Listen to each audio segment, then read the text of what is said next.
Meanwhile, in Tennessee, that's my announcer voice. That is my announcer voice. Meanwhile, in Tennessee. Meanwhile, in Tennessee. Some say I should be Batman. I take the money. It's a lot of work. Anyway, now to my guest, my first guest for today, Will Hild, Executive Director of Consumers Research, because in a letter to top Tennessee lawmakers, including Lieutenant Governor Rand McNally, I love that name, House Speaker Cameron Sexton, there are concerns about financial contributions from the Tennessee Hospital Association in spite of their continued support of DEI activism. So, Mr. Hild, welcome. Great to have you here. What's going on with this, and whose dollars are being used to push DEI? It's a great question, and thank you for having me on. This all started when we were investigating the Vanderbilt Medical Center for all of their DEI programs. And as we were looking at them, they must have been tipped off because they started hiding all of the pages behind a password-protected site, but not removing them, meaning they haven't gotten rid of the DEI programs. They're just hiding them.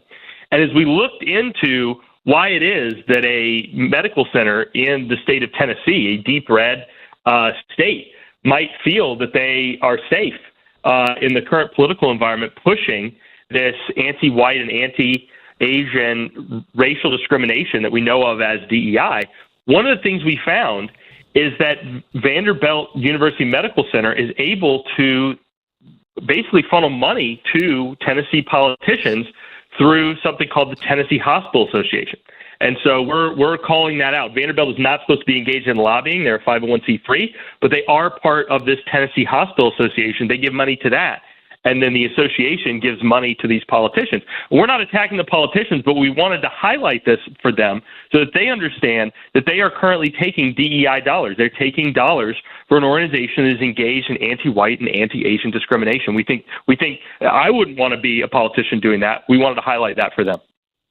Yeah, I would also look at, and I did look at some of their big donors, like the Springer Lou Family Foundation, and ask those donors if their money is going to support additional programs that they may or may not be agree with. This is a foundation that's heavily invested in STEM education and more and helping people get ahead. DEI is the opposite of what they support. So I think a fair question for Vanderbilt University donors out there that build these huge endowments. But what is the effect of this? Prioritizing hiding behind a paywall, not a paywall, behind a password-protected site. And I went to their website, and yes, no, you can't get through without certain credentials. So, what next? What are they doing by pushing this? What are the effects from it? That's a great question. And, the truth is we can't know the full extent of it because they've now hidden it. But the reason they're hiding it is after he took office in January, President Trump put out executive orders, a whole slew of them. They made it very clear that institutions that either are federal or government institutions themselves or take a lot of federal money should not be engaging in DEI. It's illegal. It's illegal under existing U.S. labor law. It's existing under state laws in Tennessee. And so what I think is happening here is that Vanderbilt, the staff that make up these DEI departments, they don't want to lose their job. They don't want to lose their racket and their grift. And so they're trying to hide and hope that no one notices that they're still engaging in this. And so we're raising, we have a website, whatisvandyhiding.com for people who want to learn more. But what we're trying to do is highlight both for the federal officials, but also for state officials, because DEI is a violation of your state civil rights as well. And states that are cognizant of this really should not just be waiting for the federal government, the DOJ or HHS, to come down on these hospital systems. Really, this should be happening at the state level. Vanderbilt operates as a 501c3 within the under Tennessee's jurisdiction. And if they wanted to put an end to this, they absolutely could. So the net effect is that you have discriminatory policies against whites and Asians statistically.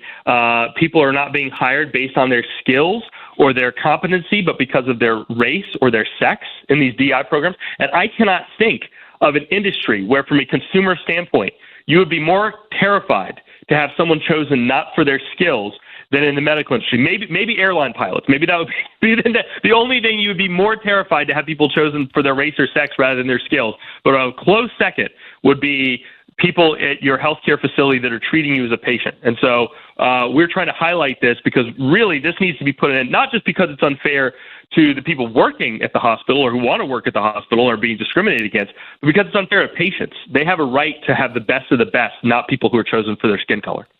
Yeah, I've had a basic rule my entire life. I don't bargain basement shop for my doctor, my nurse practitioner, any medical related thing. I don't bargain basement shop. I think these are good questions for, well, maybe even not for Vanderbilt because they don't care. They'll just hide it behind a password-protected wall. But what about the consumers, as in someone today who may be going into Vanderbilt University Medical Center? Are you getting the best care?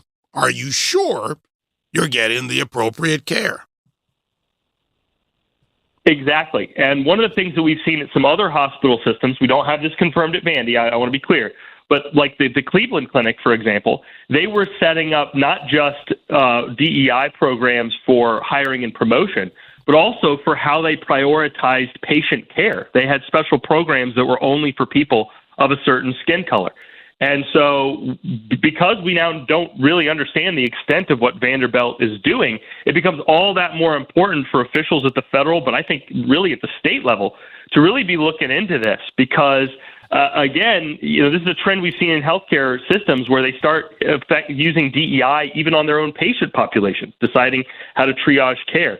And we think that's disgusting. It's a violation of people's civil rights, both at the federal and the state level. And so, again, it's yet another reason for state officials to be looking into this, and why we wanted to highlight the fact that maybe part of the reason that they're getting away with it is that they're funneling money to Tennessee legislators through this Tennessee Tennessee Hospital Association.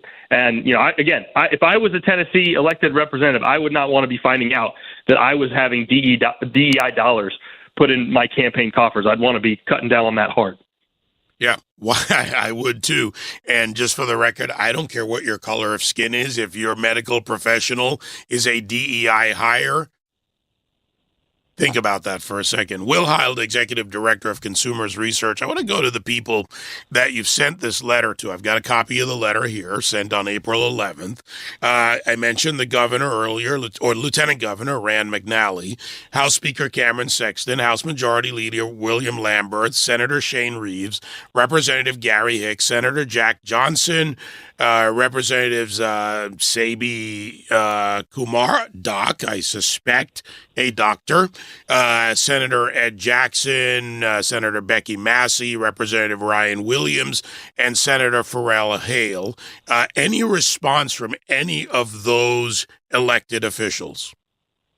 Not yet. We have yet to get anything back from them. I would hope that they are taking our letter and looking into what we've alleged, because these are pretty serious allegations against the Vanderbilt Medical Center. And I would be hopeful that they would be looking into whether they've had DEI dollars put into their campaign coffers in order to defend Vanderbilt from looking into these issues and further investigation. But nothing has come back to us yet from those offices. Well, the good news is it's a 2-page letter. I was able to read it in just a few minutes and understand it. And you can search for your campaign donors by looking at your database that you and your consultants have, or on public records, because that's required. So I'm just throwing it out there in case any of them are listening, or members of their staff, that not that hard to read a 2-page letter with all the salutations and signatures, and your signature, of course, right there at the bottom. That's exactly right. These are pretty simple set of allegations, and should be pretty easy for them to track down and figure out if this is what's going on. I wanted to make one quick point, if I could. You brought up the fact that you have never discriminated based on, you never worried about the race of your doctor or your nurse or whatever. And that's exactly right. I don't think most Americans really care.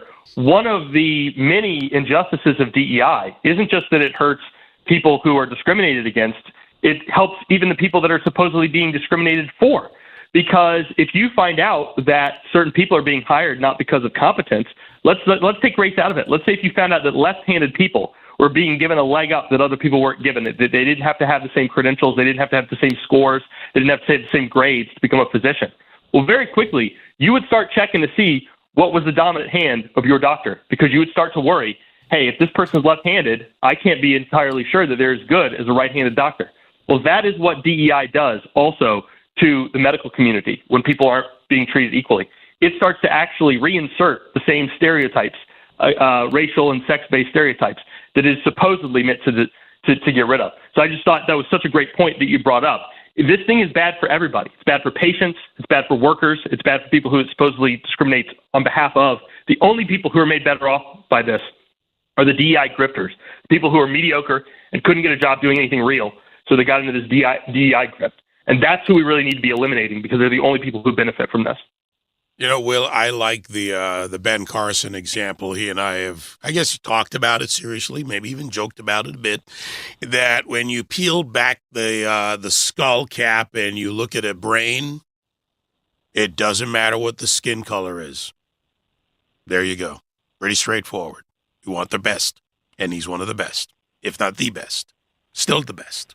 Will Hild, Executive Director of Consumers Research, consumersresearch.org. Great work. Let's see what they do. Those officials are now on notice. Let's see if they respond. Excellent. Thanks for having me on. Thank you, Will.